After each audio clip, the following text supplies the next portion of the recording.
Começamos então agora com um grupo de seres vivos que demorou bastante para ser identificado e classificado, uma vez que por muitas vezes foram confundidos como plantas ou como bichos. Então, até que ganharam um grupo próprio, um reino próprio, o reino dos fungos.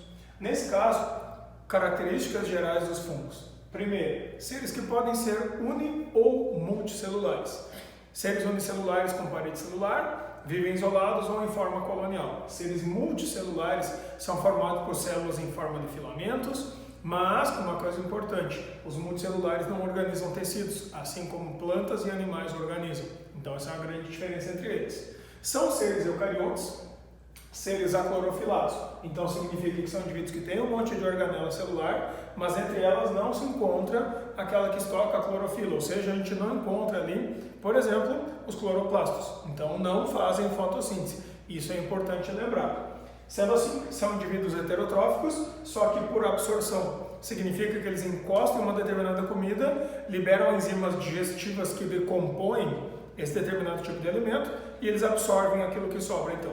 Nesse caso, cuidado, existem dois grandes grupos de seres heterotróficos, os por absorção, que é o caso dos fungos, e ainda os por ingestão, que os protozoários engolem coisas, então estão comendo, ou não estão nós animais, né? Que também temos a capacidade de engolir coisas, então acabar pegando pedaços para a gente também.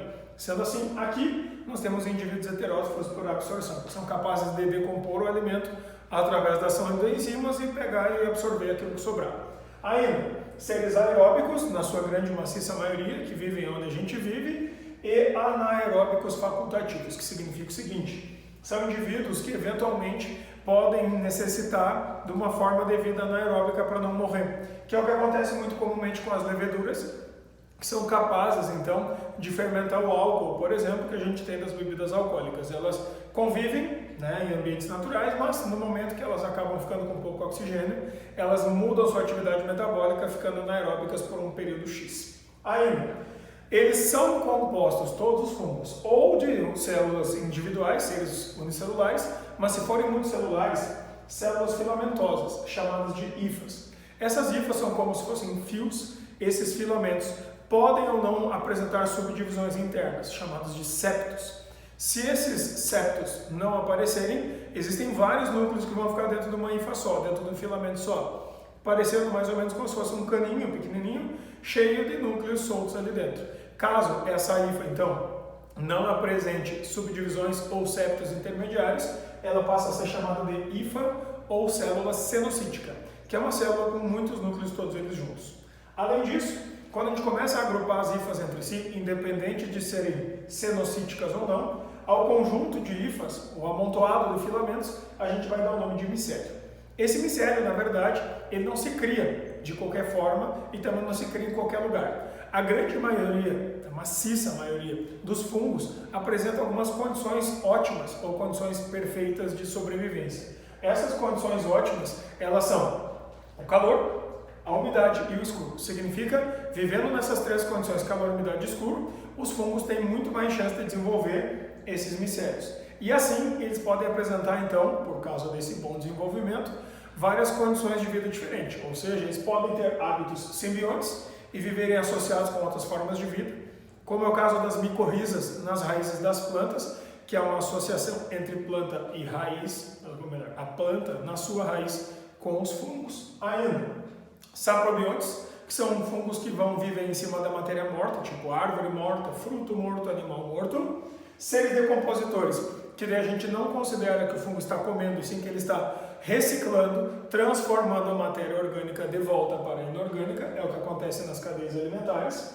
Hábitos de vida parasitários também, como é o caso, por exemplo, daqueles que causam doenças, como as micoses no meio dos dedos, que é um exemplo, causando as frieiras. Então, esses hábitos todos aí, na verdade, são nada mais, nada menos que o conjunto dos micélios que se esparramam pela natureza. Assim, esses fungos, eles vão apresentar os micélios diferenciados por atividades reprodutiva ou vegetativa. Nós já vamos falar. No caso dos fungos, é importante ressaltar que eles são formas de vida que apresentam parede celular, nesse caso feito de quitina, que é um carboidrato, uma das coisas que limita, por exemplo, um fungo a se movimentar, a se locomover. Então, eles não se movimentam por conta própria. E apresentam substâncias de reserva do tipo glicogênio, que é o mesmo que nós animais temos. Significa que um funguinho qualquer aí, se tu comê-lo, ele te apresenta duas formas de moléculas que tu pode usar como energia. Primeiro, a quitina, que para nós é equivalente à celulose, garante nesses indivíduos aqui capacidade da parede celular manter a célula mais rígida e em pé, se for o caso. E ainda o glicogênio, que é uma fonte energética muito rica, que é a mesma que nós temos. Os dois tipos de moléculas, glicogênio e quitina, então, são exemplos de polissacarídeos ou carboidratos. Então, como eu estava falando antes, a gente tem, no caso do micélio, duas estruturas diferentes de micélio. Na verdade, se a gente fizesse um raio-x do micélio, ele é um conjunto de hifas que está normalmente no solo, que é onde o fungo tem o que comer, o que decompor para poder se alimentar. Elas se fundem e começam a crescer para fora da terra, a parte visível para o nosso olho. Quando acontece isso, essa parte visível, que é a parte que está em azul, vai ser responsável só por fazer a reprodução. Mas essa parte invisível aqui, ela nasce, cresce, aparece, faz o seu papel e desaparece. Então, tudo aquilo que fica sob o solo, que está pelo chão, que está se disseminando de forma discreta, camuflada e silenciosa, é o que nós vamos chamar de micélio vegetativo. Ou seja, é a parte para disseminar, é a parte responsável por espalhar pela natureza.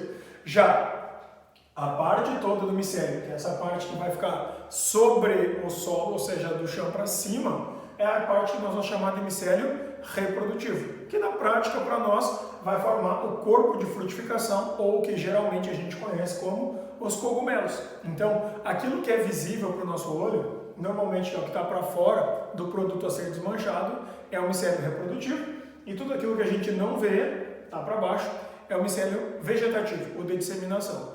Por isso, por exemplo, quando a gente pega um queijo que está mofado, quando a gente pega um salame que está mofado, quando a gente pega um pão que está mofado, o que a gente está enxergando são os micélios reprodutivos.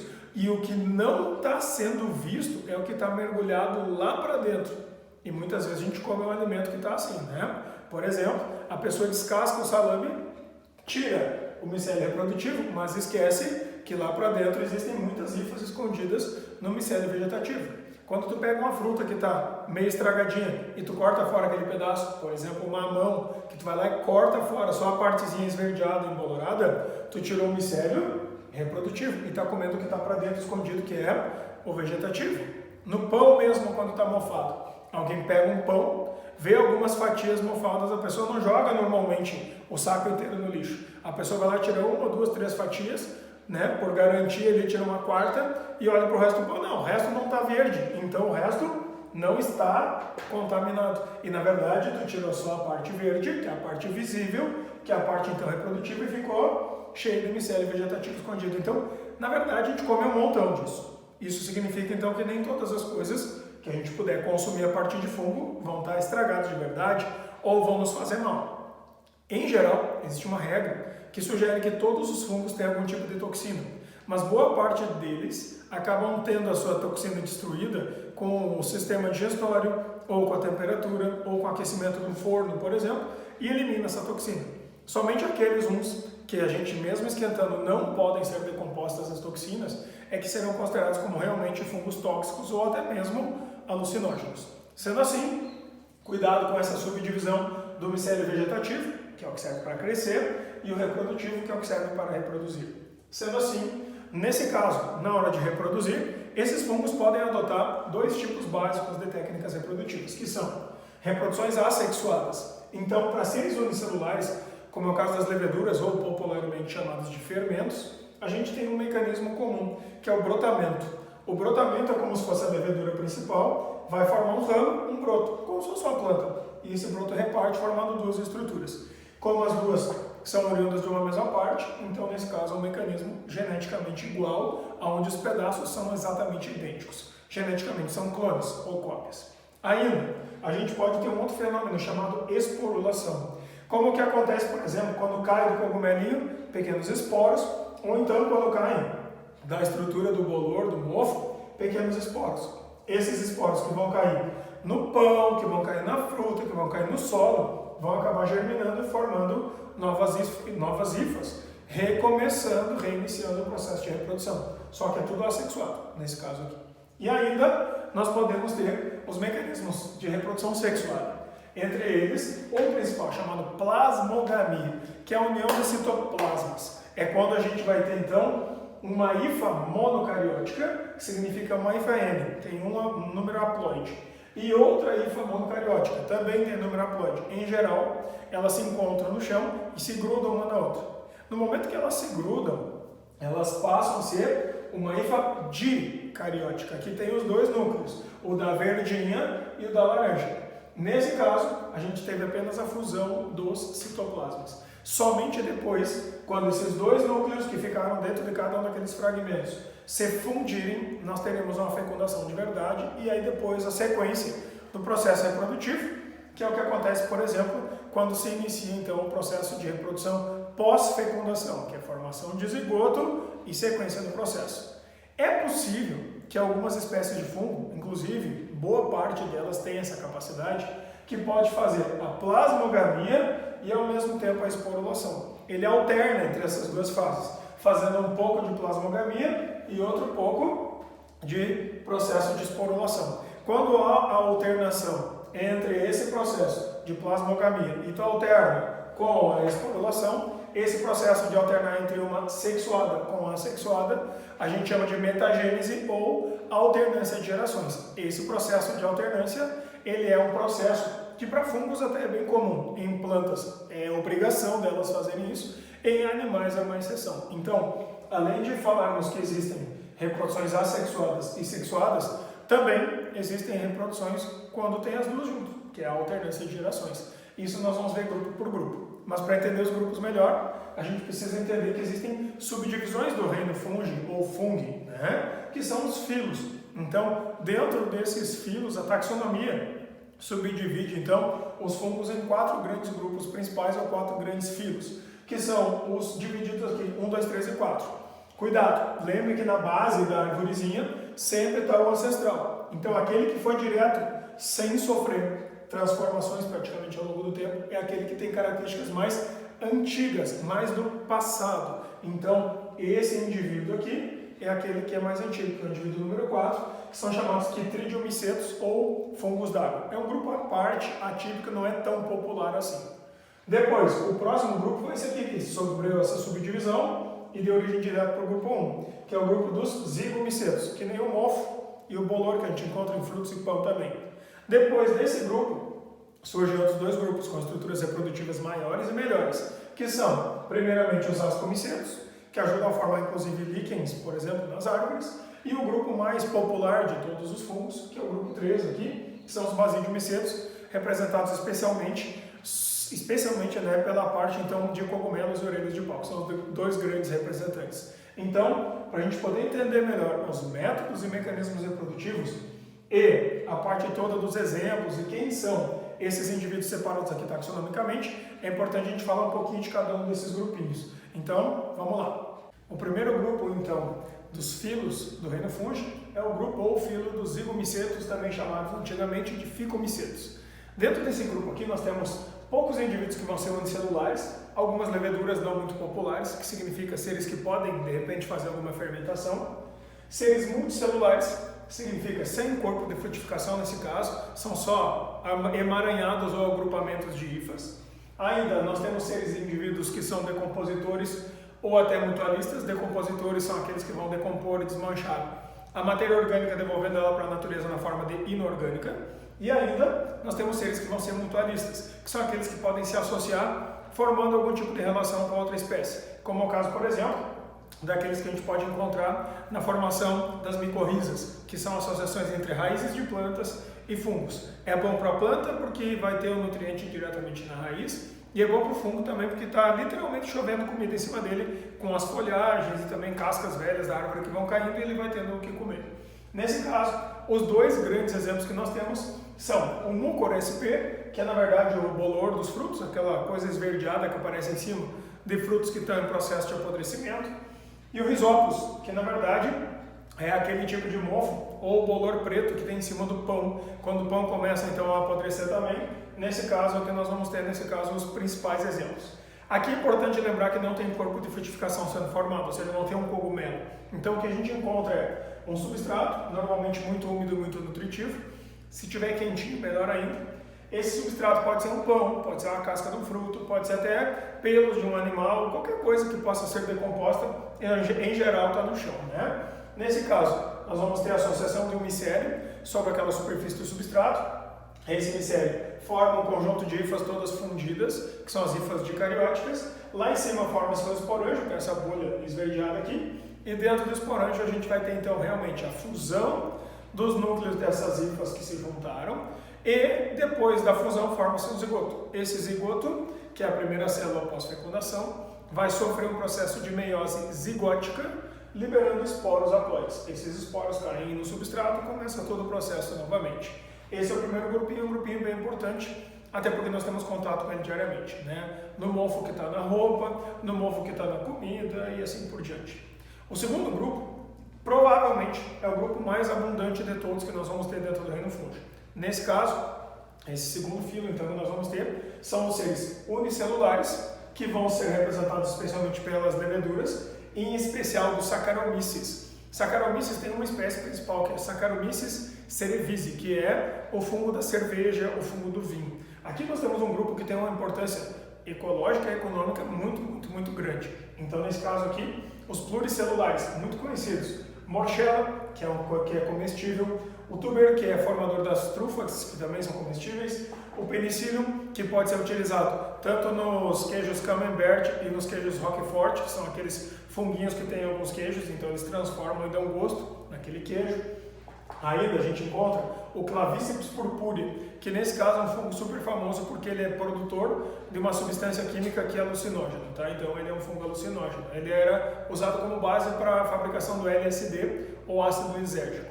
Além disso, podem ser decompositores, podem ser mutualistas. Então, são grupos de fungos bem importantes. Entre os mutualistas, nós temos aqueles associados na formação dos líquens.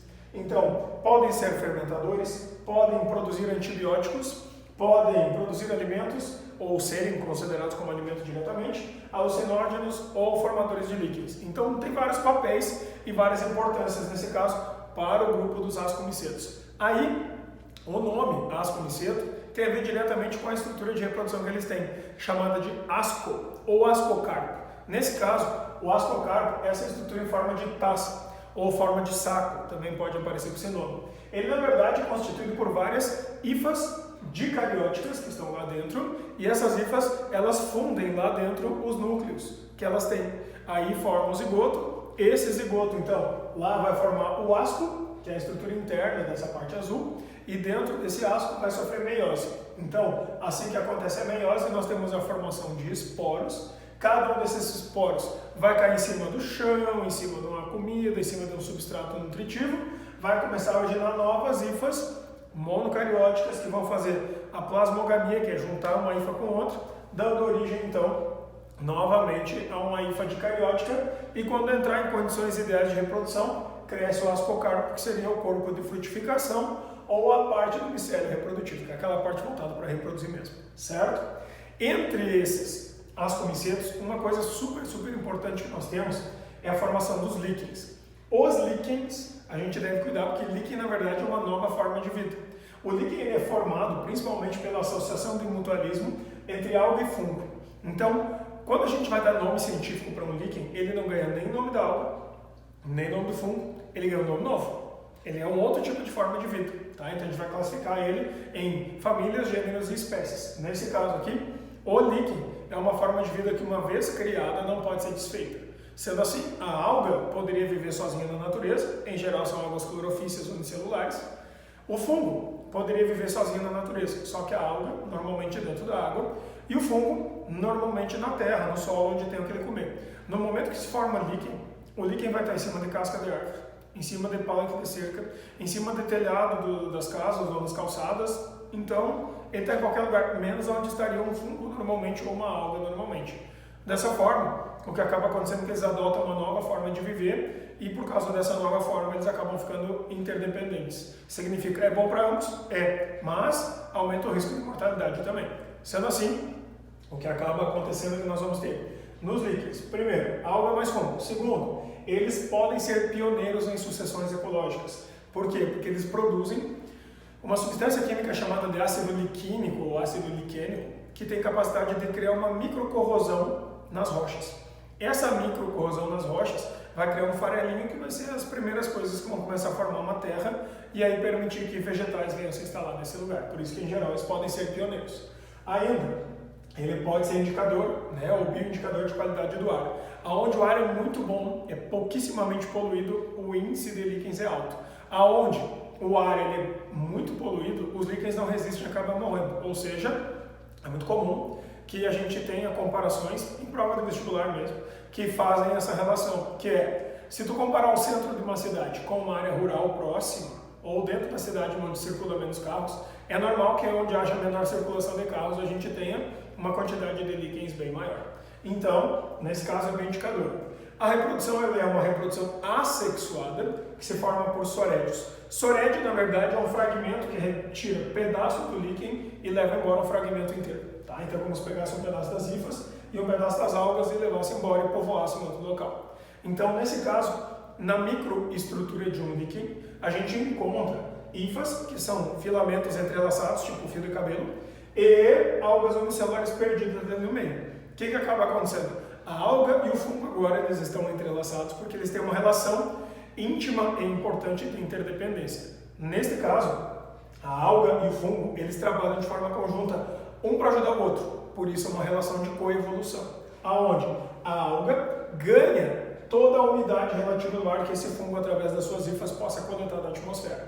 Então, o fungo doa a água para a alga, ela pega essa água, pega o gás carbônico da atmosfera e faz fotossíntese. Quando ela fabricou com a fotossíntese o oxigênio, ela libera para a natureza e a glicose ela doa para o fungo. Quando acontecer isso aqui, essa glicose doada para o fungo vai acabar gerando comida para ele.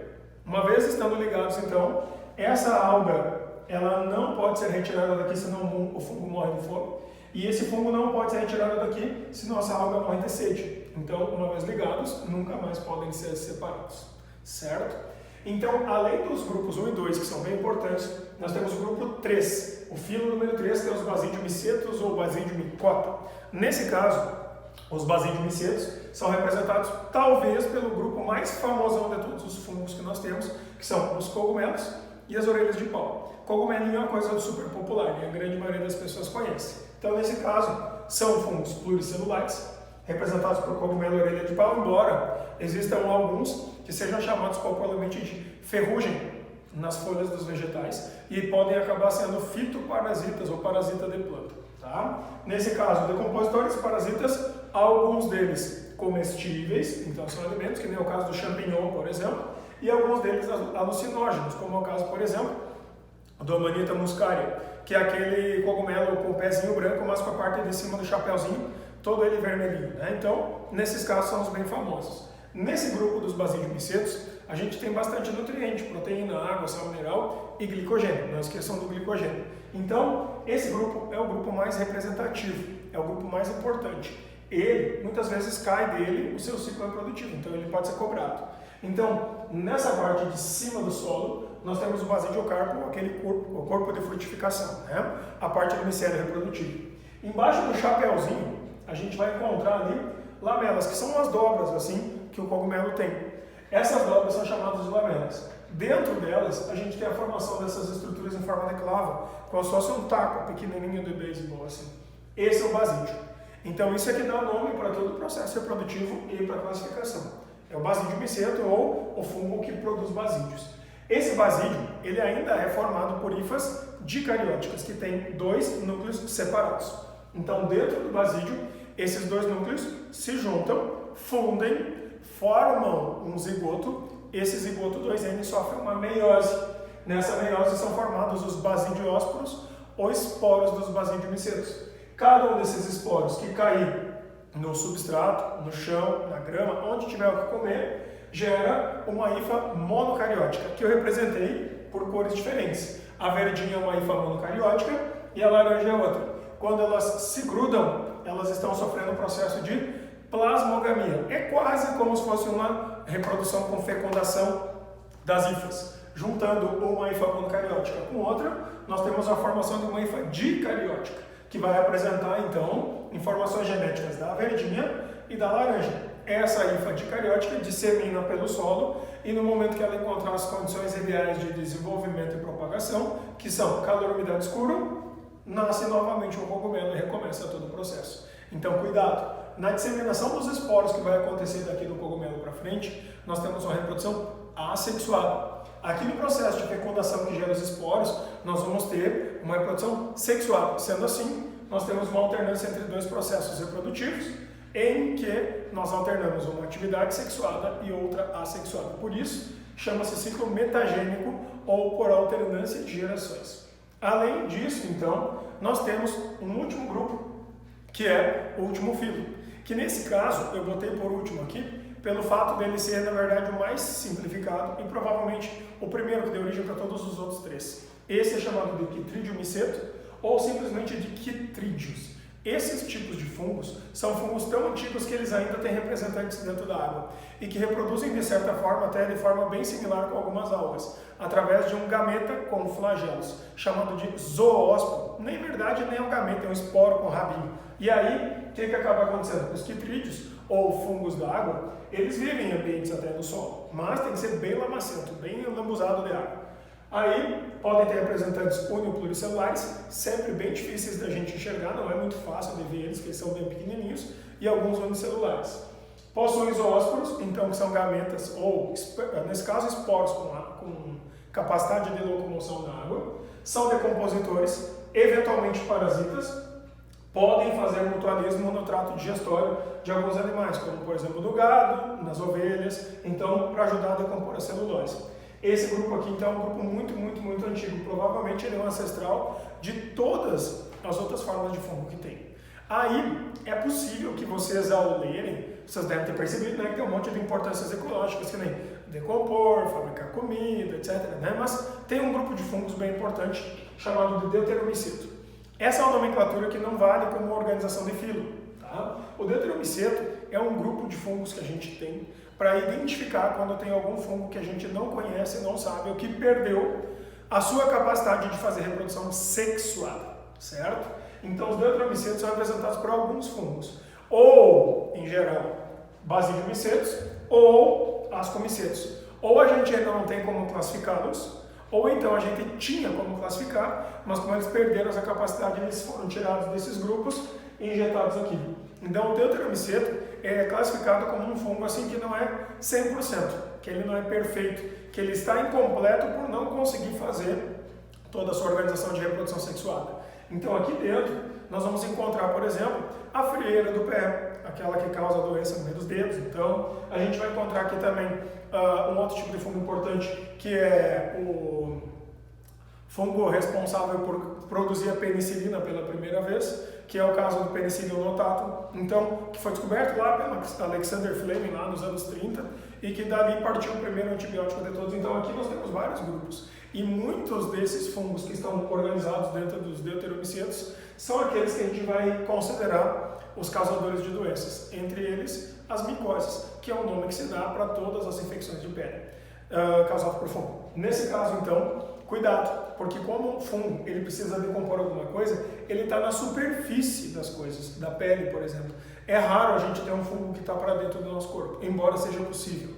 Sendo assim, praticamente todas as vezes quando alguém está doente de alguma micose, esse medicamento que será usado para combater essa micose é de uso tópico, superficial. É creme, é loção, é pomada para matar na superfície, certo? Então, cuidado que o deuteromiceto não é filo, mas é um grupo de fungos onde a reprodução sexuada se desconhece ou não existe mais.